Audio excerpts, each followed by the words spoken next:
সালাহ বনাম Vinicius, Neymar নেই, কিন্তু ব্রাজিলের তারকায় ভরা স্কোয়াড প্রস্তুত। বিশ্বকাপের আগে এই ম্যাচ কি মিশরের জন্য দুঃস্বপ্ন হতে যাচ্ছে, নাকি সালাহ দেখাবেন বড় চমক? আসসালামু আলাইকুম, স্বাগতম ফুটবল ক্লাসরুমে। বিশ্বকাপের ঠিক আগে ফুটবল ভক্তদের জন্য অপেক্ষা করছে এক দুর্দান্ত লড়াই। 5বারের বিশ্ব চ্যাম্পিয়ন ব্রাজিল মুখোমুখি হচ্ছে আফ্রিকার অন্যতম শক্তিশালী দল মিশরের। একদিকে ভিনিসিয়াস জুনিয়র, রাফিনহা আর এনরিকের গতিময় আক্রমণ ভাগ, অন্যদিকে মোহাম্মদ সালাহর নেতৃত্বে মিশরের স্বপ্ন। কিন্তু প্রশ্ন হলো, ইতিহাস কি আবার ব্রাজিলের পক্ষেই কথা বলবে, নাকি এবার সালাহ লিখবেন নতুন গল্প? হেড টু হেড ইতিহাস কি বলছে? চলুন আগে দেখে নেওয়া যাক দুই দলের মুখোমুখি লড়াইয়ের ইতিহাস। ব্রাজিল ও মিশর এর আগে কয়েকবার একে অপরের মুখোমুখি হয়েছে। পরিসংখ্যান বলছে ব্রাজিলের জয় 4, ড্র 1, মিশরের জয় 0। তবে পরিসংখ্যানের চেয়ে বেশি আলোচিত 2009 সালের কনফেডারেশন কাপের সেই ম্যাচ। সেদিন ব্রাজিল 3-1 গোলে এগিয়ে ছিল। মিশর অবিশ্বাস্যভাবে ম্যাচে ফিরে এসে স্কোর 3-3 করে ফেলে। পুরো বিশ্ব যখন চমকের অপেক্ষায়, তখন শেষ মুহূর্তে কাকার পেনাল্টি ব্রাজিলকে 4-3 গোলের নাটকীয় জয় এনে দেয়। অর্থাৎ ইতিহাসে মিশর কখনো ব্রাজিলকে হারাতে না পারলেও ব্রাজিলকে ভয় পাইয়ে দেওয়ার অভিজ্ঞতা তাদের আছে। ব্রাজিলে নেইমার নেই, তবুও কেন এত ভয়ঙ্কর? নেইমার ইনজুরির কারণে এই ম্যাচে নেই, কিন্তু আশ্চর্যের বিষয় হলো ব্রাজিলকে দেখে একবারও মনে হচ্ছে না যে তারা কোনো সুপারস্টারকে মিস করছে।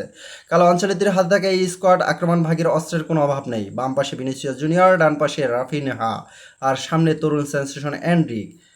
বিশ্বকাপের আগে পানামার বিপক্ষে 6-2 গোলের জয় দেখিয়ে দিয়েছে এই ব্রাজিল আক্রমণে কতটা বিধ্বংসী হতে পারে। আবার মাঝমাঠে ক্যাসিমিরো ও ব্রুনো গুমেরেসের অভিজ্ঞতা দলটিকে দিচ্ছে ভারসাম্য। শুধু প্রথম একাদশ নয়, বেঞ্চে রয়েছে ম্যাচ ঘুরিয়ে দেওয়ার মতো খেলোয়াড়। তাই নেইমার না থাকলেও ব্রাজিলের শক্তি একটুও কমেনি, বরং এই ম্যাচে অনেকেই দেখতে চাইবেন নেইমার ছাড়া ব্রাজিল কতটা ভয়ঙ্কর হতে পারে। একাই কি যথেষ্ট সালাহ? অন্যদিকে মিশরের সবচেয়ে বড় আশা এবং ভরসা একজনই, মোহাম্মদ সালাহ।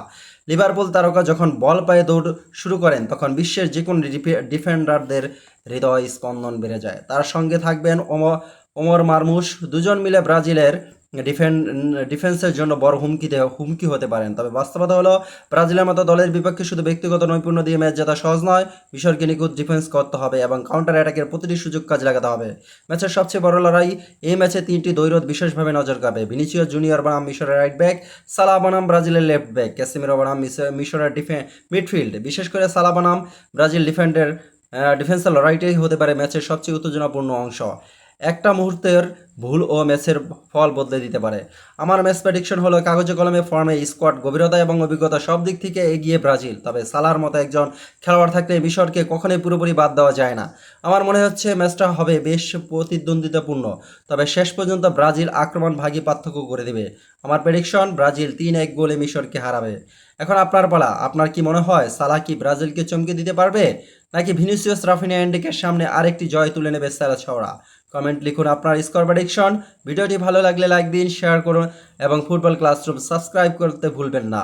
আমি শরীফ হোসেন আজকের মতো বিদায় নিচ্ছি। দেখা হবে পরবর্তী ভিডিওতে। আল্লাহ হাফেজ।